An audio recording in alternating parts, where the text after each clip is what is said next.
जय हिंद दोस्तों। आज हम एक ऐसे शख्सियत के बारे में चर्चा करने जा रहे हैं जो आधुनिक विज्ञान के जनक और दूरदर्शी यंत्रों की खोज, पेंडुलम की खोज और यहाँ तक कि ग्रहों का खोज करने वाले महान वैज्ञानिक गैलीलियो गैलीली जी के बारे में हम चर्चा करने जा रहे हैं। गैलीलियो गैलीली जी का जन्म 15 फरवरी 1564 इटली के पासा में हुआ था। उनकी मृत्यु 8 जनवरी 1642 इटली में हुआ था। उनका टोटल जीवन काल 78 वर्ष का रहा। वो अपने खोज से काफ़ी विवादित रहे और काफ़ी लोगों का सामना करना पड़े। अब अंतिम 8 वर्षों तक वो अपने जेल में बिताएं। गैलीलियो जी के बारे में अल्बर्ट आइंस्टीन जी बोलते हैं को आधुनिक वैज्ञानिक के जनक हैं। वो अपना गुरु मानते थे। उनकी खोज में सबको अचंभव कर दिया। जो कोई बोल नहीं सकता था वो उसको बोल दिए, वो अपने आप को मिटा दिए, पर वो अडिग रहे। गैलीलियो जी के पिताजी एक संगीतकार शिक्षक थे जो लोगों को संगीत सिखाते थे। उनका बचपन घर में वो संगीत के वाद्य यंत्रों को टच करते थे। उनमें रुचि जगती थी, ये कैसा बोलता है, कैसा चलता है। वो जिज्ञासु हो गए थे। वो घर वालों की इच्छा से वो चिकित्सक बनने के लिए पासा के यूनिवर्सिटी में पढ़ने गए, पर उनकी बाद में इच्छा बदल गई। वो गणितज्ञ और भौतिकी में रुचि लेने लगे, जिसके बाद में वो उसकी खोज में लग गए। एक बार जब वो गिरजाघर में गए थे तो वहाँ के कुछ खिड़कियों से रोशनी आई, हवा आई, जैसे झूमर घूमने लगा था। झूमर घूमने, उस समय घड़ी नहीं होती थी मित्रों, तो अपने नस के माध्यम से पता किए कि झूमर का ये जो झूमर घूम रहा है कितने टाइम में अप डाउन करता है।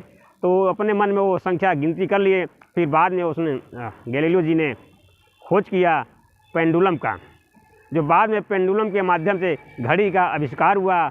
और इसके तरह से माना जा सकता है कि घड़ी का आविष्कार करने वाले गैलीलियो जी ही थे, क्योंकि उनके खोज के पेंडुलम माने बाद में हुआ, उनकी मृत्यु के बाद में खोज हुआ, पर लोग बोलते हैं कि इनका भी बड़ा योगदान है। फिर वो दूरबीन तो था उस समय, पर आधुनिक दूरबीन की खोज की जिससे ग्रहों की खोज किया जा सकते हैं।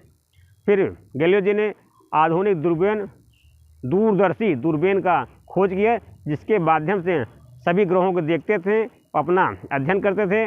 और फिर बाद में उस दूरदर्शी यंत्र के माध्यम से पता किया, खोज किए कि पृथ्वी घूमती है, सूर्य स्थित है, सभी ग्रह सूर्य का चक्कर लगाते हैं, सूर्य एक जगह स्थित है, अब बाकी ग्रह घूमती है।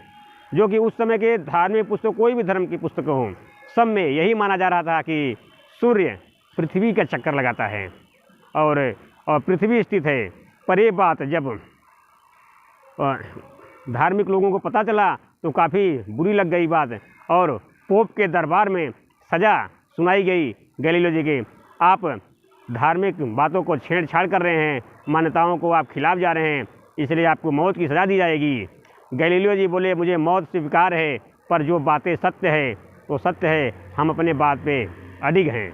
और ये मैं कैसे स्वीकार कर सकता हूँ कि पृथ्वी स्थिर है, क्योंकि जो हम खोज में पाए हैं वो सत्य है। बोले, आप जनता के सामने अपना बात को झुटला दो, हम आपको माफ़ कर देंगे।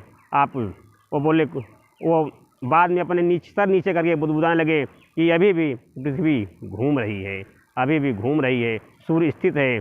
फिर बाद में उनको कठोर कारावास की सज़ा दी गई। जैसे लोग बताते हैं कि गर्मी के टाइम में शीशे में गर्म जगह दिया जाता था, ठंडी के टाइम में ठंडी जगह पे शीशे में बंद किया जाता था। और वो काफ़ी कठोर की अपनी बात को वापस ले ले, पर गैलीलियो जी ने ऐसा नहीं किया। फिर बाद में लास्ट के 2 वर्षों में उनके घरों में नज़र बंद कर दिया गया। और बाद में अपना पुस्तक लिखने लगे, पर नज़र बंद है, जिसके कारण उनका आँखें चली गई, रोशनी चली गई, कान कम सुनाने जाने लगा, और काफ़ी उनकी शरीर स्थिर हो गई, बूढ़े हो गए, और उनका प्राण वहीं पे छूट गया। पर वो लास्ट तक वो बोलते रहे कि अभी भी वो स्थिर है, पृथ्वी घूम रही है। और फिर लोगों ने उनकी कब्र को वहीं पे गाड़ दिए। फिर बाद में 100 वर्षों के बाद फिर वहाँ उनकी कब्र को उठाया गया और उनके पिताजी के साथ में दफनाया गया और उनकी एक अंगुली काट के निकाल ली गई, जो अभी भी पासा के यूनिवर्सिटी में रखा गया है। वो ऐसी अंगुली है, वो अभी भी इंगित कर रहा है कि हम सही हैं, आप गलत हो। और सूर्य स्थिर है, पृथ्वी घूम रही है। और फिर उनके मृत्यु के 350 वर्ष लगभग पोप की दरबार, जो वहाँ की कोर्ट ने सज़ा दी थी, वो अपने आप को गलती स्वीकार किए, बोले गैलीलियो जी सही थे और हम गलत हैं, इसलिए हमसे माफ़ी मांगते हैं। उनके साथ जो हुआ वो अन्याय हुआ। पर गैलीलियो जी, अब तो सभी वैज्ञानिक, सभी लोग मानने लगे हैं, जान भी गए हैं कि सूर्य स्थिर है, पृथ्वी घूमती है। और पर उस समय के बात कहना कितनी बड़ी बात थी। ऐसे ऐसे हमारे विश्व में वैज्ञानिक पैदा हुए हैं कि वो परंपराओं के खिलाफ जाके अपने आप को मर जाना स्वीकार किया, पर सच को सच कहने की हिम्मत उनमें थी। मित्रों, आज हमको यही जानकारी थी जो आपको शेयर किया। जो गलती है उसे माफ़ करना। तो धन्यवाद। जय हिंद।